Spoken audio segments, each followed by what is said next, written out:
The Primarch Reborn demands the impossible.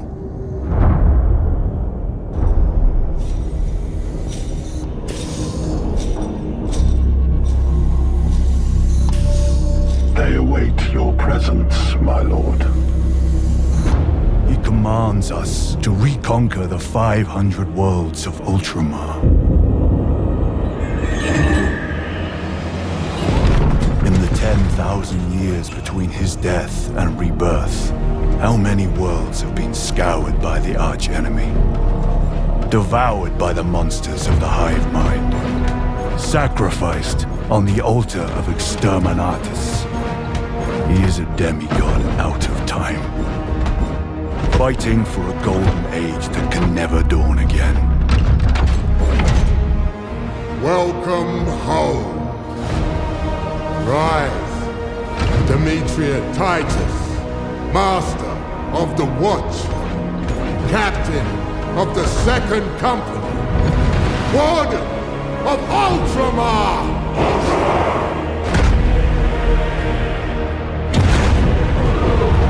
The Primarch Reborn demands the impossible. But only in death does duty end.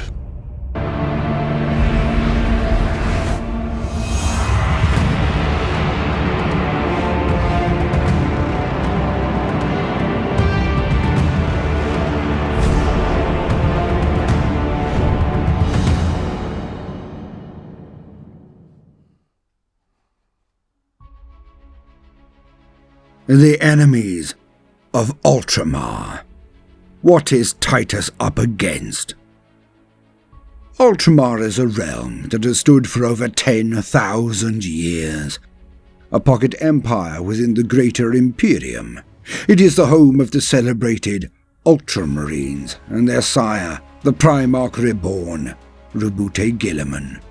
And it is his diktat that the entirety of this ancient realm of Ultramar be reclaimed from the xenos, the mutant, the traitor, and the unclean witches that now besmirch its hallowed worlds. The living demigod Guilliman has planned this campaign himself. He need only choose the right men to do the deed. And he has gifted this herculean effort to none other than Titus, who is captain of the Second Company of Ultramarines. But he will not be alone. With him marches a force, the like which has not been seen since the Great Crusade and Age of Darkness. For he has the Shield Chapters, the Reborn, the size of the Emperor, Silver Skulls, Avenging Sons, Nova Marines, Sons of Auror, Praetors of Ultramar, Doom Eagles, and Aquilion Brotherhood. A full 9 extra chapters of Legiones Astartes, nearing 10,000 of the Emperor's own Angels of Death, the Space Marines. Titus has vast arrays of auxilia, the elite Imperial Guard, or Astra Militarum, trained and equipped to excellence. He has fleets and support vessels enough to perform the task at hand.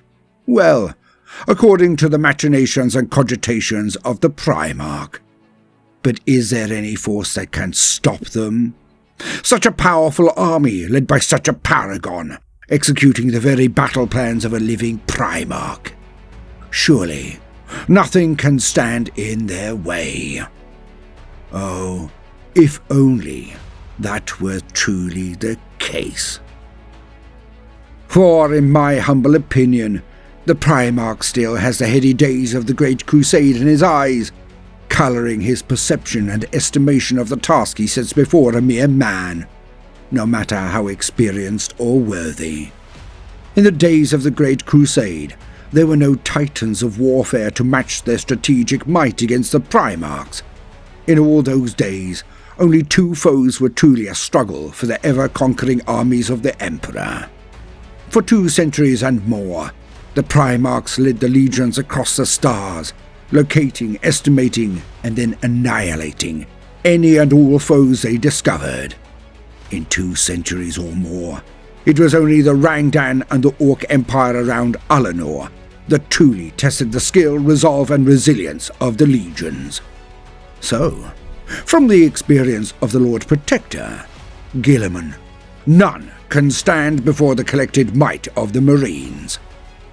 But these are not those times. This is not the Great Crusade. This is not even the Age of Darkness. This is the era Indomitus that comes after 10 millennia of the age of the Imperium. The human race has backslid so much during his slumber. Again, only in my opinion, but the avenging sun has not truly grasped the situation or circumstances, the pitiful state of the Empire, and the armies it generates. Yes, he can see the details down to the individual bolter shell, can catalogue and categorize every last man, woman, and ship he sends to war. But does he truly understand what he is asking of these men and women? Does he understand the fragility of a force motivated and moved by religion and fanaticism? Does he truly give proper estimation to the caliber of his foes? I think not. Or at least, I suspect not. This is not the time he knew, nor are these the enemies of his youth. This is the era Indomitus, the grim darkness of the far future, where there is only war. I am Baldermort, your faithful servant, and today, gentle listener, we shall identify and explore the many threats and forces that Titus will need to overpower to accomplish his task. Of course, I shall save the juiciest and most harrowing tidbits for the last. So stick with me, and let us see how ludicrous this situation truly is, how insurmountable a feat the Primarch asks. As an aside, before we progress further, there are potential allies out there in the darkness of the void. Two of the most illustrious craft worlds, Iandon and Elatok, are nearby. But are they truly allies, or will they turn out to be enemies? Herein does not speak for them, only for her faction, the Inari. It is true that this cult of the new forged god of death holds great sway over the Swordwind, but they are of Bieltan, not Iandon nor Elatok. One might presume that the power of the god of death would perfectly marry with the ghost warriors of Iandon, but I have yet to find evidence of this. So, will they stand with humanity, even give tentative support? Or will they do what the Eldar always do? Look out for themselves and let the galaxy burn. And now, let us discuss the threats that the reclamation armies will face. The Tau. First off the blocks, in the galactic north-northeast, is the Tau Empire. The Tau are considered by some to be a running joke, a puffed-up beetle that has simply been lucky enough to never be underfoot when the true powers of the galaxy are moving. That if one of the main armies of the period take aim at them, make a concerted effort, then they will be exterminated, to the least and the last. Yet the Damocles Gulf and Taros campaigns tend to show the lie in these suppositions. The Tau have many strong factors in their favour. They are unified, which is no small thing. They do not suffer the same meddling and jockeying within their organizations as any other faction does in the extremis. The suffocating bureaucracy and politicking that constrains the Imperium and all of humanity. The Darwinian internal combat of the Orks can change leaders and direction of an entire war. The constant assassination and betrayal within the forces of chaos. The Tau Empire is unified of purpose, act with the speed and certainty of a people with one goal, one dream, their fabled greater good.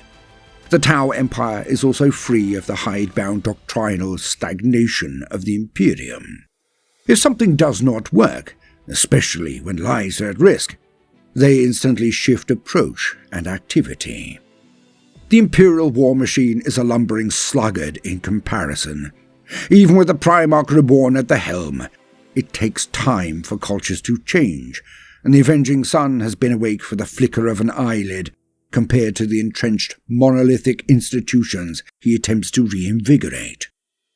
For the Tau, the genius of Commander Puretide is alive and well in his many protégés and in the databases used by line officers.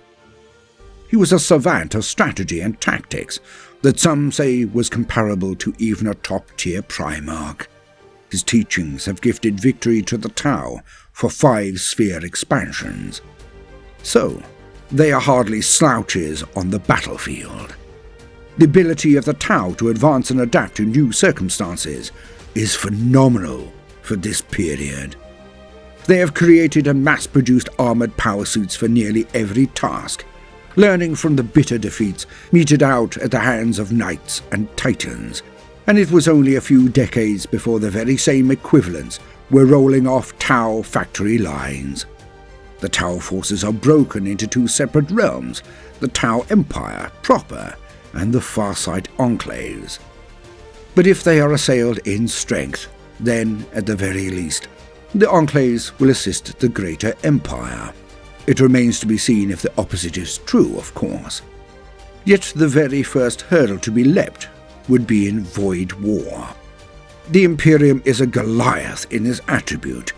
It is true, but is also stretched to near breaking point. The Tau fleet is consolidated, capable and coordinated, and, despite slower speeds across long distances, can react very swiftly. The few battles against ships of the line have not been as one-sided as either the Imperium or the traitor legions would like. It may well be the Tau Navy that causes the most issues in any confrontation, for the Imperium must move swiftly for the Ultramarian reclamation campaign to succeed. All the Tau need do is resist for long enough and, as has been proven before, the colossus that is the Imperium will be forced to shift its armies to meet another threat. If the Tau play to form and sandbag and delay the Ultramarian forces for long enough, this stymieing will equate to the same result. The campaign will buckle and eventually peter out.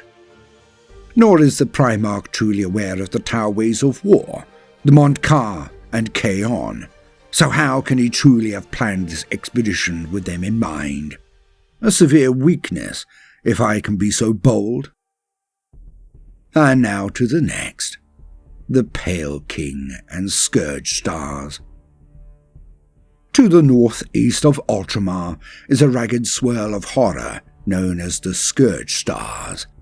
Many a vile xenos or demonic-spawned armada has come from that region in times of yore. Yet, now matters are worse, for this is the new home of the forces of chaos, in specific, the armies of Nurgle. The Cicatrix Maledictum, the tear across reality, Gork's Grin, whatever you wish to call it, has changed matters beyond belief.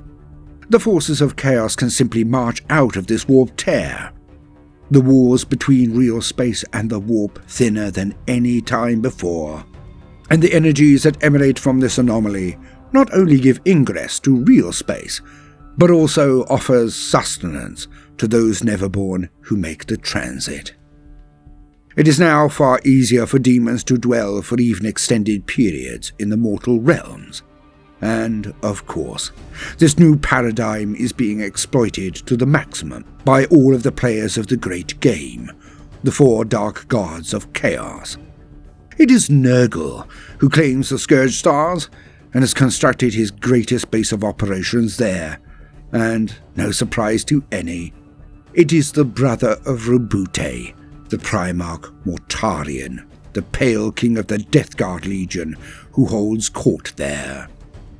Repulsed from Ultramar during the Plague Wars, his influence now runs through the very veins of many worlds still held by the Imperium, or reclaimed, and even more that do not. Mortarion may not be the strategic equivalent of Guilliman, but he does not face his brother. He faces a man. Oh, Titus is a man in a trillion, a truly gifted and hallowed individual. Yet, he is still a man. While Roboute Guilliman must attend to the entire Imperium, Mortarion, if he so chooses, can bend his entire will and guile against this one mortal. With his near-indestructible warriors, the blight they breed, the neverborn they summon, the ancient weaponry they can unleash, I find it difficult to remain a believer in the chances of the Ultramarian reclamation plan. Mortarion and his Death Guard will be present, right there. Roboute will be on distant terror. Can Titus not only outmaneuver, but also outfight a demon Primarch? Titus may have a fledgling legion under his command, for that is what 10 chapters of Space Marines are, none can deny. Yet each chapter has its own doctrines, cultures, and differences, despite they are all Space Marines, despite they are all ostensibly Codex compliant. Still, they will not act as a unified army with centuries of experience in not only acting like one force, but having the structure to perform as one. The Death Guard are ruled by Mortarion and Typhus. Unless there is some form of active argument between them, all of the warbands will work together. They are veterans of the Long War. They are far more experienced at this level of confrontation. But as well, they are veterans of the Horus Heresy, and before even that, the Great Crusade. They are far more experienced at this level of confrontation. Yes, Roboute sent them packing in the Plague Wars, but he will not be present. Mortarion was ever a vengeful brute. When he sees Ultramar being reclaimed, how could he resist thwarting and corrupting this endeavor? But can Demetrian Titus truly even face off against Typhus, let alone against a demon Primarch, and hope to win? Of course, Mortarion could well be distracted by his part in the great game, might be utterly oblivious to what happens a mere hop, skip and short jump away. But how long can that last? We shall see. The Great Devourer, the Tyranid hive fleets. Threatening Ultramar from the east and southeast are the Tyranids, but also they can appear anywhere on the galactic plane, even in the center of Ultramar. Another foe that Guilliman has little experience in fighting. Oh, his Indomitus Crusades are at present acting as a bulwark against the Great Devourer, so he would know much, especially as his copious ability to absorb information must surely have been directed to the voluminous records kept in Ultramar from the first Tyrannic Wars. Hence, Roboute would have at least an idea of how the bugs attack, their repugnant ways of predation. Yet each hive fleet is slightly different in their methods. To the galactic east, out there in the void of space, may lurk scattered remnant tendrils of hive fleet Kraken, perhaps even the odd tendril of Behemoth. But this seems less likely, and the difference between an errant tendril and a fully formed hive fleet is merely time and consumption. Vast armadas of Tyranids may well be approaching from the exterior of the Imperium, but how would Roboute or Titus be able to tell? But the more troubling threat is the one hammering towards Segmentum Solar, Hive Fleet Leviathan. Alas for the Ultramarines, this fleet attacks from beneath the galactic plane. A huge tendril could burst up into the Milky Way at any point, in any place. The galactic map of the Milky Way is generally considered tantamount to two-dimensional. Not so for Hive Fleet Leviathan. Hence, it is not easily predicted, nor does it give the usual warning of encroachment.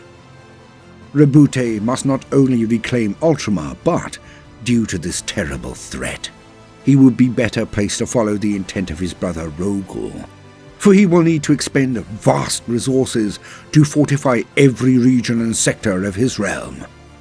When the walls of a citadel are weak, defeat is assured. But what about an army that comes up within the walls? It means that every single door within that city must be built of plasteel, and every single inhabitant must be armed to the teeth. Taking Ultramar is one thing, holding it is another, and Hive-Fleet Leviathan change every precept of galactic void war. Good luck, Roboute, or, more to put it, Godspeed, Titus. Waaagh Skull Stomper, or is it Gorbad? Continuing around the cardinal points, let us now look to the south of Ultramar. At points there will be matters that seem contradictory, as the through line of Warhammer lore is messy indeed, for everything is canon, but not everything is true. And it seems this lack of coherence has been projected even to the maps and organizations of enemies that populate the Milky Way galaxy. The pertinent exhibit of this would be the Waaagh that is surging from the galactic south of Ultramar. In some maps and editions, it is called Waaagh Skull Stomper. In others, it is called Waaagh Gorbad. One might make the argument that the leadership and thus the name of the Waaagh could well have changed. The simple matter of a challenge from one orc boss to another, a severed head rolling across the ground, and voila! The Waaagh is indeed altered, and its name now correct. So, be aware that a moderate-sized Waaagh is quickly encroaching on Ultramarian space from the galactic south.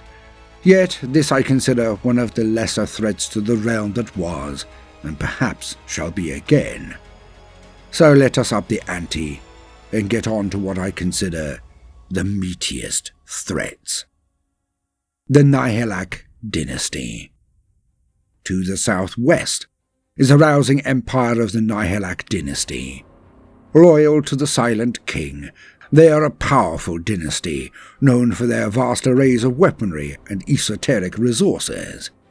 Now one might think that the Nihilakh could potentially even form common cause with the Imperium, for both hunt the forces of chaos wherever they may be found.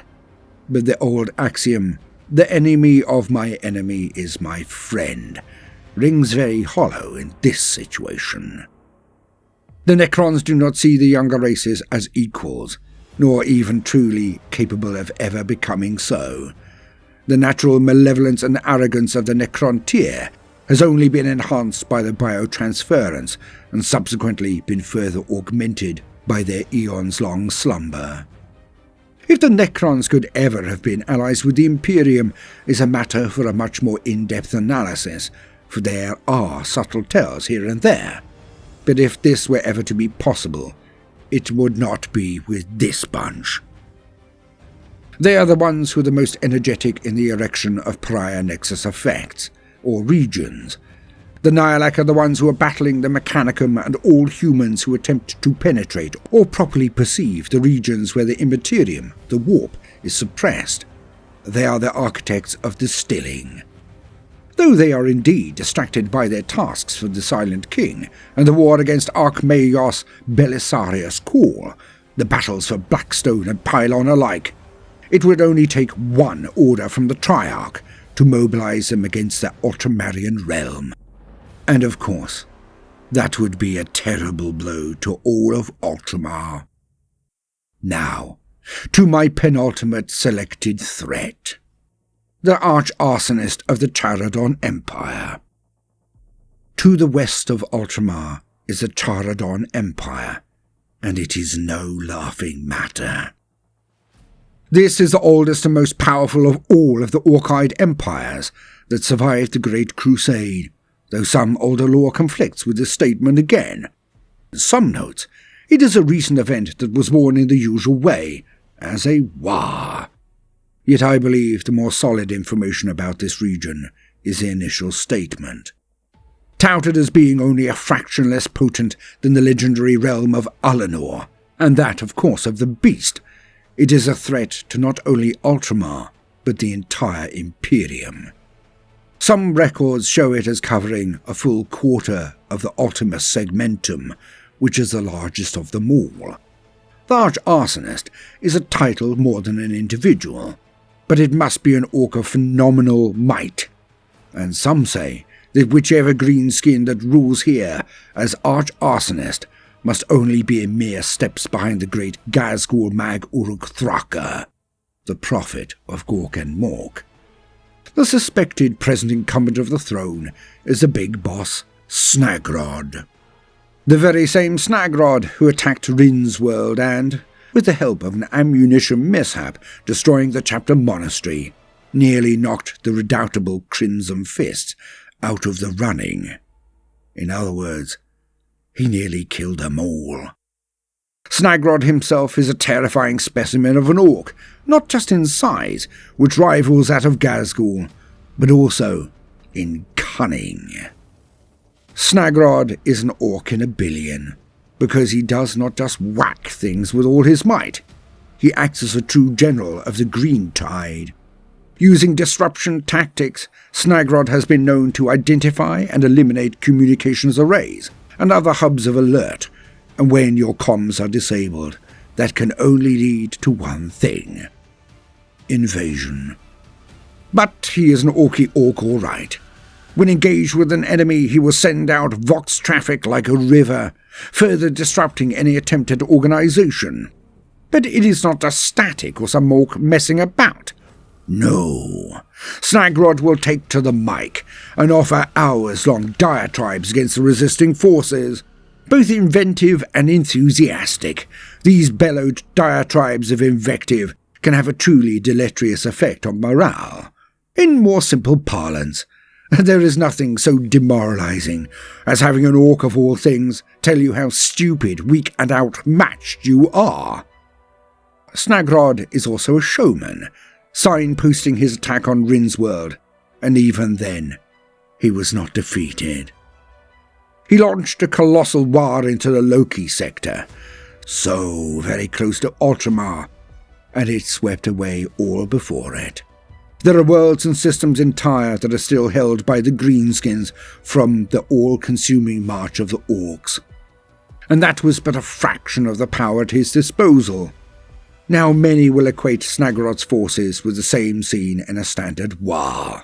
It's just orcs, right? Please, disavow yourself of this delusion. I shall explain. The vast majority of confrontations against orcs are formed from the intermittent rampages across space that are wars. When they gain victory, they build momentum. When stalled, stymied or sandbagged, the orcs can tear each other apart, and most wars simply disintegrate. The remaining orcs are then hunted down and exterminated piecemeal. But an orc empire is not the same at all.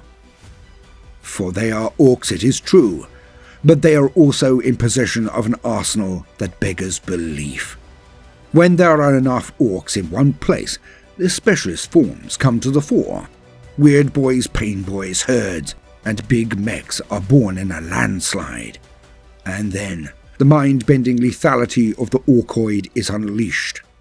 The war gear they can generate seems to make zero sense to many, but it is still incredibly effective. When there is an orc empire, not a war, then these beings are in abundant supply, all of the time. Entire worlds are changed by the orcs to be industrial hubs every bit as productive as hive or even forge worlds. The birthing patches of the orcs are wide and expansive, giving replenishing forces in mere weeks, and in numbers human logisticians would scant believe. A fully functional orc empire is a thing of dread, a home of horror, and the launching bed of a million invasions. The only reason the Charadon Empire has been contained at all is the regular and frequent efforts of the Ultramarines. From decapitation strikes to remove more talented leadership, to massed attacks to cull the numbers of the orcs, all the way through to concerted psychic assault on the realm from Tigurius himself. The orcs of Charadon have been suppressed as best as the Ultramarines could manage. Yet, Tigurius has been less and less effective in his wide psychic attack on the orcs due to the encroachment of the Great Devourer. Not only has the advent of the Tyranids drawn him into battle with their hive mind, but the strange anti-cycle effect of the shadow in the warp has limited his reach again and again. Without these constraining factors, the culls, combats, and mystic suppression, it is almost a certainty that the Orks will rebel and come charging out of their empire once more. It may be at Forgeworld Metallica. It may be at Dragoris or Nocturne Space. They may wheel west and hit Rin's world again. Or they may well erupt from their boundaries and swarm through Ultramar. If the Charadon Empire also manages to even limitedly collaborate with the Waaagh coming from the south, then Ultramarian attempts to fend them off might cost more than Guilliman or the Tetrox can afford. If the arch-arsonist, be it Snagrod or any other Ork war boss capable and powerful enough to take that throne, sets his sights on Ultramar, then the hive fleets will be the least of their problems. The green tide is oft scoffed at, but rarely survived. What, gentle listener, do you think will happen if the galactic tour of the Prophet of Gork comes to Charadon? We have already seen his subtle effects on the Octarius sector. What if he were to wrestle control of this most ancient of Ork empires and initiate a full mobilization, end all of the infighting, and set their sights outside of the empire? As unlikely as it may appear on the surface, the true threat here is Ghazghul. If he were to unify the efforts of the Orks in Waaagh, Urgok, Nazreg, Jaga, Chrysostos, Bork, Gorbad, and Charadon, he could well take the entire Segmentum Ultima. All of it. The Orks are the true sleeping giant that is only being roused now, at this, the time of ending, the Ranadandra cause. The Orks may well be the loudest bell tolling. The Orks could well inherit the galaxy. All they have ever lacked was a leader, one they now possess in Ghazghul. But even if this never occurs, if the Charadon Empire decides to set its sights on Ultramarian space, Titus will not be able to reclaim the 500 worlds, because Ultramar will be swept away. Before we get to the last and, in my humble opinion, most terrible threat to Ultramar and the Ultramarian reclamation, let us discuss a few other factors that can and will stand in Demetrian Titus's way. The Hrad. Migrations of Hrad have been witnessed in the Ultramar region before. Now, this is not unfathomable to someone who has existed through the age of the Imperium, but Guilliman has not done that. The only major clash between this haunting, terrible race and the forces of the Great Crusade were met by the Lord of Iron, Perturabo. Hoarding all resources, knowledge, and innovation like a miser, I do not think he would have been very forthcoming with information. Yes, Guilliman would not go off half-cocked, would have been as thorough as possible. But it remains a fact, a well-attested fact, that the quantity and quality of information gathered by the Imperium during his slumber would send a genius into paroxysms of rage. Can we be certain that there was enough import placed on the information regarding this race? Would Guilliman know of them at all to factor them in? Can a marine force destroy or even halt a Hrad migration? Well, perhaps. But it is not merely about taking on and taking out one or another threat or enemy. The plans made by the Primarch must be meticulous, definitely factoring in hold-ups and miscellaneous monsters, traps and delays. But was Guilliman realistic? The Drukhari. The Lord of the Eldrith Anise, the Dark Eldar, Asdrubal Vect, is sending out spies and real space raiding parties like never before. If he senses a campaign afoot, a plan to shore up the fracturing Imperium of mankind, would he not intervene to at the very least make it a pig's ear? What if he wishes to match his guile against the only enemy he may consider worthy? What if the Dark Lord of Komwara matches himself against the Primarch? I do not like Titus's chances. Not one bit. The Loxatl may throw in with a Death Guard, enhancing their effectiveness.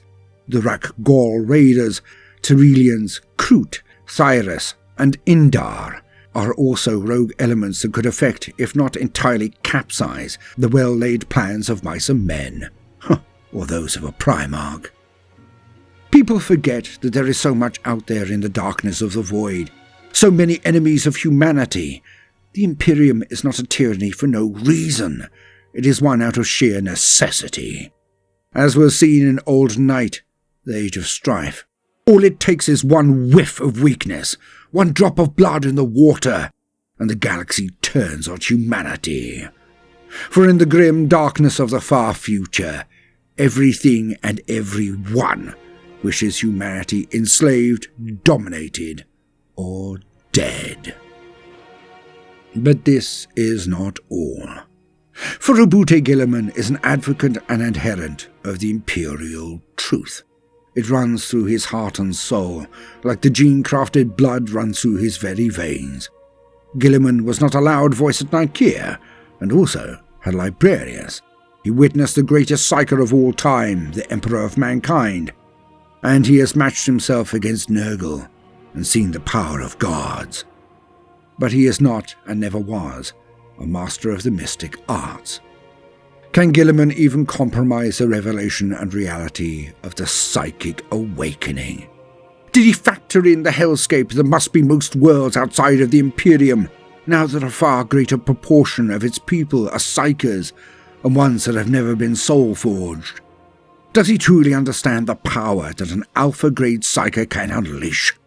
For the psychic awakening did not just create more gifted beings, it enhanced those that existed, and raised the bar of potential even higher.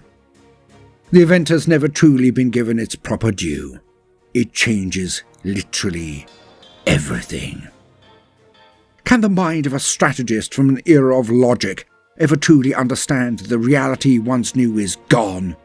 The very fundamental rules of the universe have shifted. The Cicatrix Maledictum yawns wide and feeds every psyker with power they cannot hope to control, without the protection of the Master of Mankind. And Guilliman sends a mere 10,000 Marines into this hellscape. Does he even know how woefully ill-equipped they are for the environment he has asked them to dominate? But the bigger question is, does he even care? The Imperium must be shown to expand, to be getting back on its feet. And the reclamation of Ultramar, all of its 500 worlds and more, is this anything more than just, well, a propaganda expedition, a campaign for popularity?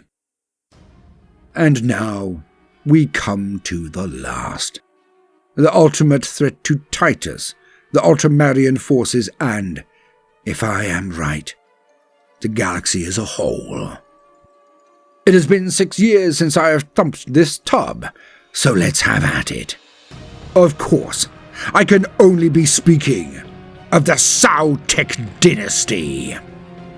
Executioner Ezendrak, the vengeance of Sekemtar, Dejedrim, Khadgak, Navgran the Eternal, Ogdra, Osuar, Kagis, Aramak, Ogdavag, Thakmatar, Zendrik and Osirok, Oricon the Diviner, Architect of Biotransference and Lord of Time itself, Nemesor Zandrek and his bodyguard, Vargyard Oberyn, who are at least the equivalent of a Primarch in tactical acumen. And of course, what I still consider the most dangerous individual in the entire galaxy, Imhotep the Storm Lord. He hails from a different era, a time of unfettered conflict, the war in heaven. If every single Primarch was combined into the one being, if each of their sons was somehow brought together into this one gestalt, if you even threw in the demon Primarchs who have been fighting non-stop for 10,000 years, if you added the Emperor of Mankind himself, the survivor of over 48,000 years and more, even then, with all this experience, it would be but a drop in the ocean that is held by Imhotep the Storm Lord. He fought in a time when the C'tan consumed whole systems, where entire species were manufactured and hurled at him and his allies. The Krork, Eldar, K'nib, Rashan, and a myriad more, all children of the Old Ones, as are the human race. He has fought them all, crushed them all, defeated them all. He has fought in the ultimate war for millions of years. He helped the Silent King destroy their gods, the C'tan. He then refused to bend the knee to his dynastic superiors, and even the Silent King himself. Imhotep is a being of a different kind, a higher order. He is a general that has seen every possible deployment, trap, trick, or doctrine. He has conquered, then ruled the very stars. He has been awake longer than the Primarch reborn. He has taken stock of the lesser races and all they can throw at him. And he has found them all wanting. He is Imhotep, the Storm Lord, and he could very well be the end of the Imperium. How can Titus, how can 10,000 Marines, if only they had to fight him, how could they defeat this ancient horror? We shall see. Godspeed indeed, Titus. You will need it.